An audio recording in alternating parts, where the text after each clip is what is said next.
Muy buenos días. Siguiendo con el temario de la materia de obligaciones civiles, en esta ocasión abordaremos otro tema de mucha importancia en esta materia en su formación como abogados, que será la fuente general de las obligaciones.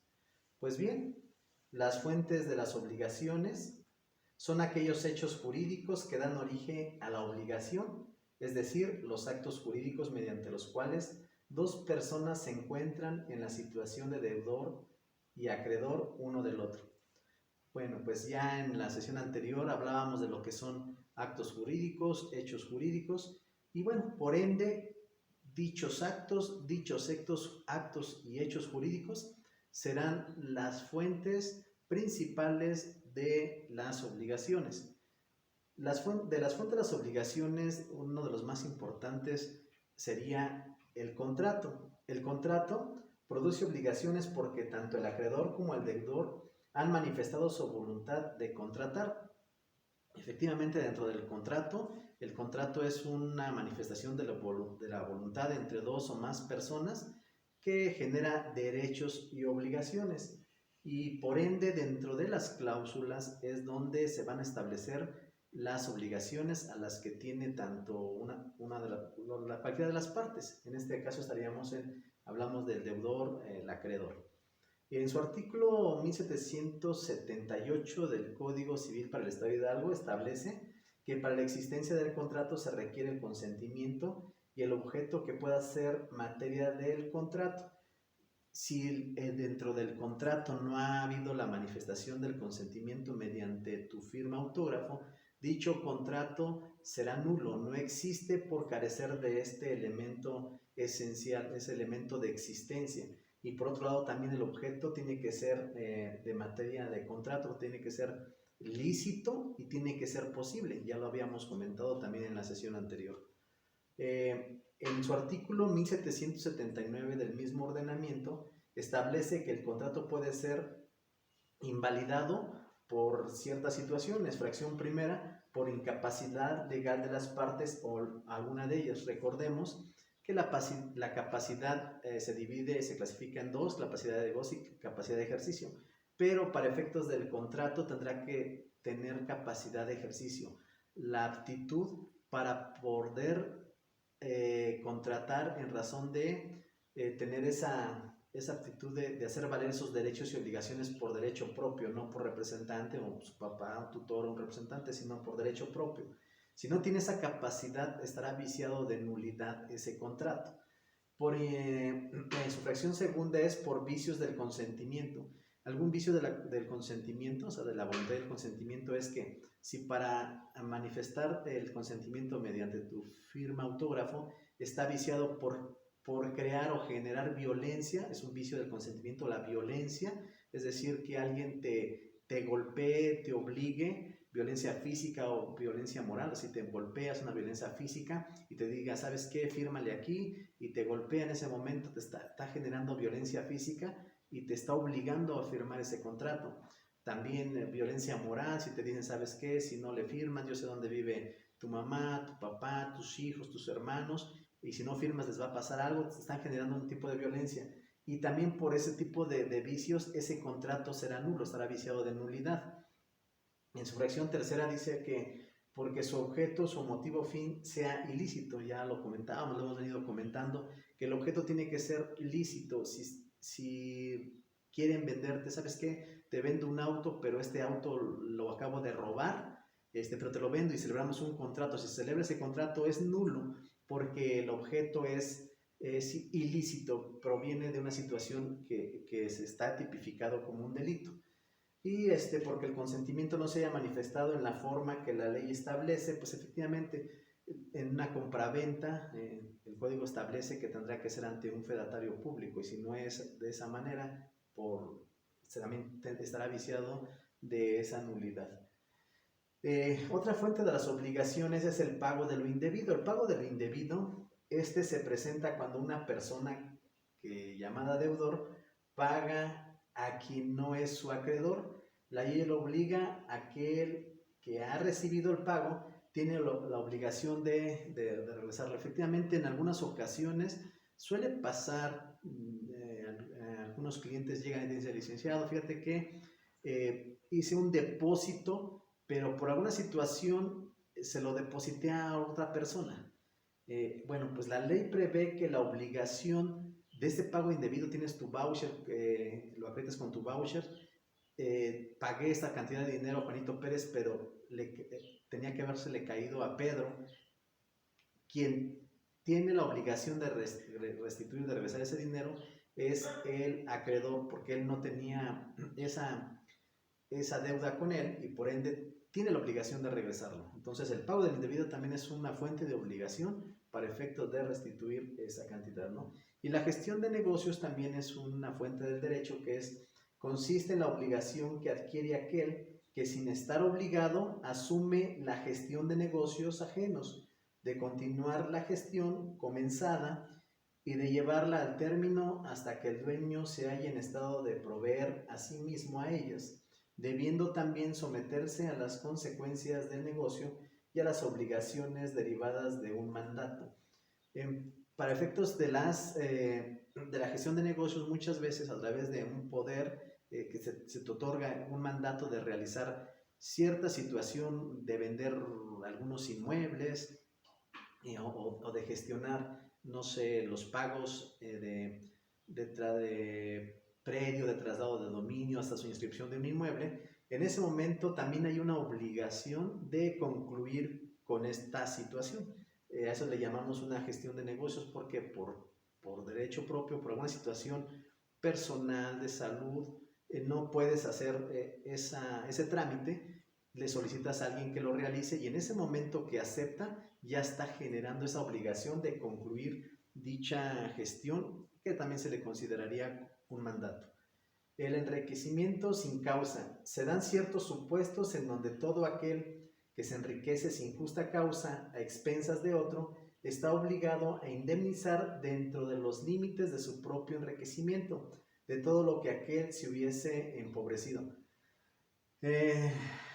Pues efectivamente el enriquecimiento sin causa en muchas ocasiones hay sujetos, hay personas que aprovechándose de la ignorancia de ciertas personas, pues logran obtener ciertos beneficios económicos y por ende estás teniendo un enriquecimiento sin alguna causa y está ocasionando un empobrecimiento a otra persona. En ese momento, si el que se está empobreciendo se da cuenta que estás obteniendo un enriquecimiento a base de él, a base de su empobrecimiento, podrá iniciar el procedimiento judicial correspondiente y solicitarte, pues, prácticamente se te indemnice en razón de ese enriquecimiento, ¿no?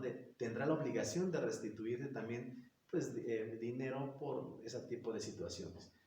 Bueno, pues también por hecho ilícito es en el cual se agrupan las obligaciones provenientes del daño causado con intención por el agente a la persona o patrimonio de la víctima, o cuando se causa el daño sin intención por imprudencia, negligencia, impericia, se responde por el daño causado por un hecho propio o bien por los hechos de una persona sometida a nuestra guarda, o de una cosa o animal sobre los cuales debían haberse ejercido vigilancia correspondiente. Pues también, ¿no? por una situación de un hecho ilícito, se tiene la obligación de indemnizar por ese tipo de situaciones. Decían, no nada más, muchos de los casos y en algunas zonas rurales se da que su ganado se salió de su corral y hizo perjuicios, causó perjuicios a una siembra de maíz, de cebada. Bueno, en ese momento se está cometiendo un hecho ilícito, ¿no? Y por ende está obligado a esa persona pues a pagar ciertos daños o perjuicios que ha generado esa situación, ¿no? Pues la clasificación de las obligaciones serán en razón de las obligaciones puras y simples, que son las que nacen y comienzan a producir sus efectos desde el momento en que se presenta el acto jurídico, que según la ley constituyen las fuentes de ellas. Esta es la regla general, ya lo hemos venido mencionando en alguna otra sesión. Hablábamos que son las obligaciones puras y simples, serían prácticamente que surtirían sus efectos instantáneos, que también ya lo hemos comentado, y las obligaciones a plazos, que es donde se ha diferido en ciertos tiempos realizar los pagos de dicho bien. Las obligaciones puras y simples son las que nacen y comienzan a producir sus efectos desde el momento en que se presenta el acto jurídico, que según la ley constituyen las fuentes de ellas. Esta es la regla general, ya nuevamente lo comento en razón de que son los efectos inmediatamente que se celebran.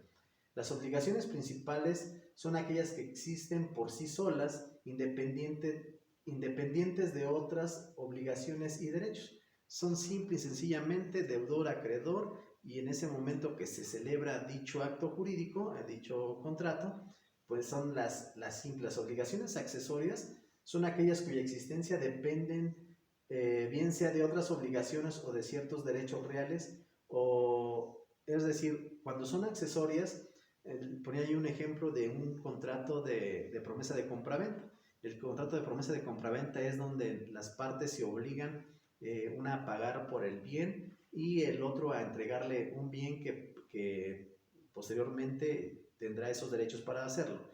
Pero una vez que se concrete la condición, se tendrá que hacer el contrato definitivo, que sería el contrato de compra-venta. El contrato de promesas es única y exclusivamente, es como diciendo para apartar ese bien, pero en cuanto el ejemplo que un sucesorio intestamentario o testamentario y decir, ¿sabes qué? Mira, te vendo un inmueble que está en Tizayuca o en Pachuca, pero estoy llevando un juicio sucesorio testamentario, pero en cuanto el juez me lo adjudique, ya te celebro el contrato definitivo, que es el contrato de compraventa. Pero para que ya haya compromiso, celebramos un contrato de promesa. Eso sería una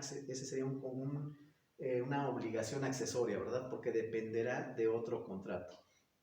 Las obligaciones que nacen a un derecho real suelen denominarse obligaciones reales y se caracterizan porque colocan al deudor en la necesidad de ejecutar una prestación exclusivamente en razón y en la medida del derecho real.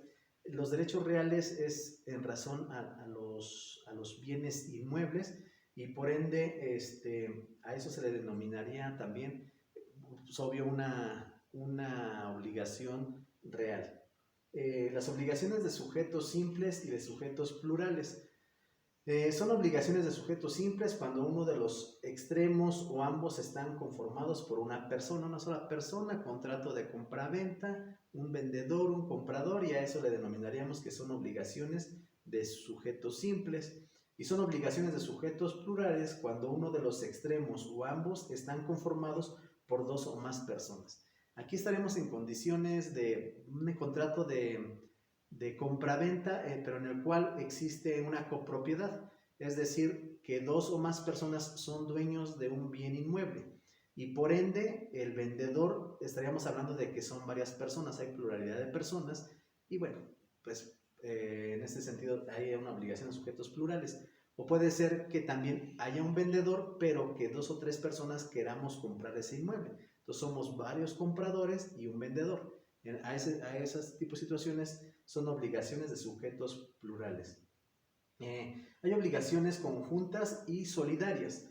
Las obligaciones de sujetos plurales a su vez se clasifican en conjuntas y solidarias. Las obligaciones conjuntas son aquellas que, teniendo por objeto cosa divisible, se han contraído por dos o más o para con dos o más, en forma tal de que cada deudor apenas está obligado a pagar su parte o cuota en la deuda, que cada acreedor solamente puede exigir su parte o cuota en el crédito.